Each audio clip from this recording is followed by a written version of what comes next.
program.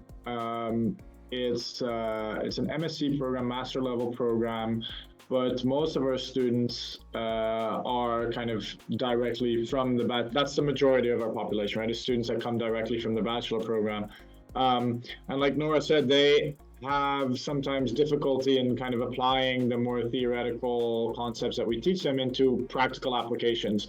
And especially with something like strategy, it's typically quite abstract for them. Like they know it's there, and especially if they've done some sort of interactions with any type of organizations, they know they have a mission and a vision and all that, but really what it means and how you do strategy, that's very intangible for them, and it's very hard to grasp.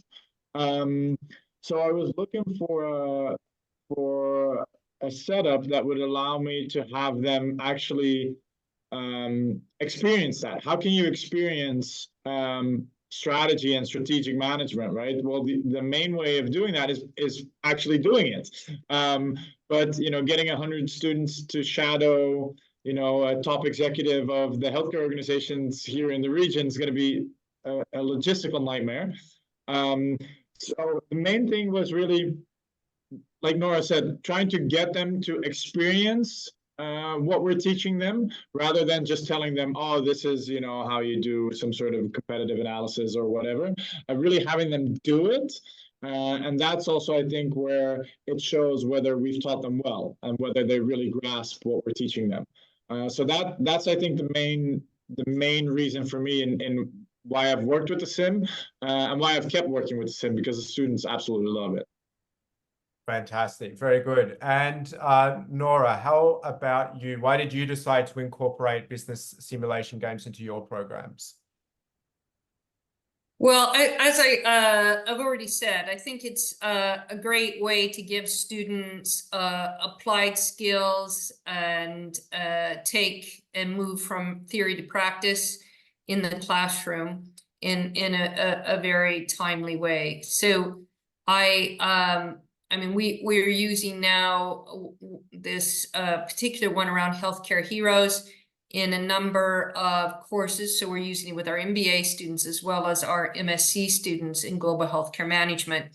And what I like about it is it allows them to operationalize their strategy. And I think if we think about why strategy fails in so many organizations, it's because of the inability to operationalize strategy.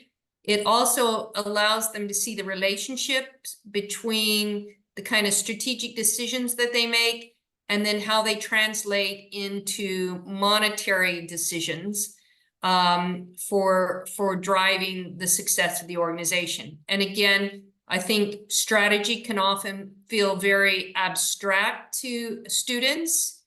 And so understanding how that then translates into the priorities that you make in terms of the budgetary decisions.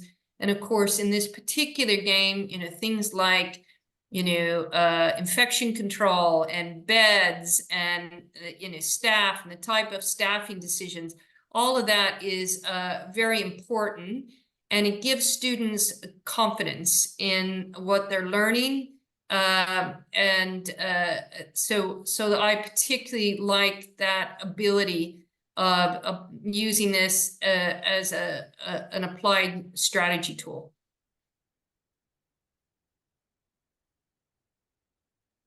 Chris, can I jump in there? Actually, I have a question, Nora. Do you see a difference there between the MSc and the MBA programs and how they either incorporate the game, or between the MSc and the MBA students in how they interact with the game and the value that they get from the game?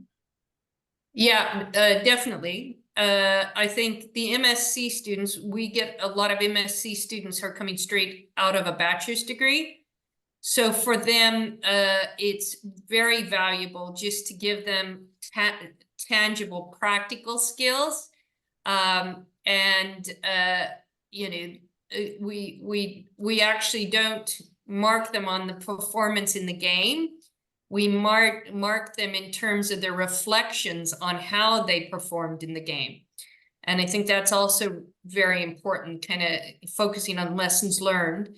Whereas on the MBA, the students have had work experience.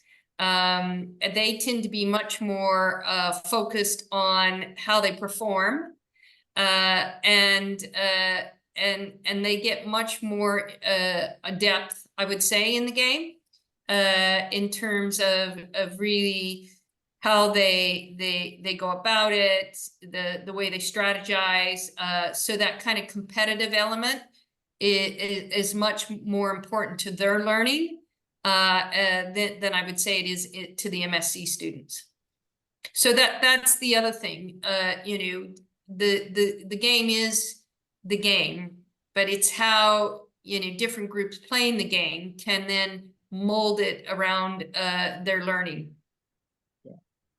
Yeah, I recognize a lot of, so we use it with the MSc students, and we do exactly like you're describing. So we don't, I mean, they like the competitive element of it, right? So they're competing against the fellow students, which definitely kind of, they take it more serious because of that. But we don't mark them on their performance or ranking in the game. Indeed, we mark them on their ability to incorporate the theory that we learned and really put it into practice, and then their reflection on, this is where that went well, or this is, you know, what I took from that or learned from that. So yeah, we have a very similar approach to incorporating and embedding the game within a course, at least for the MSc side. Interesting.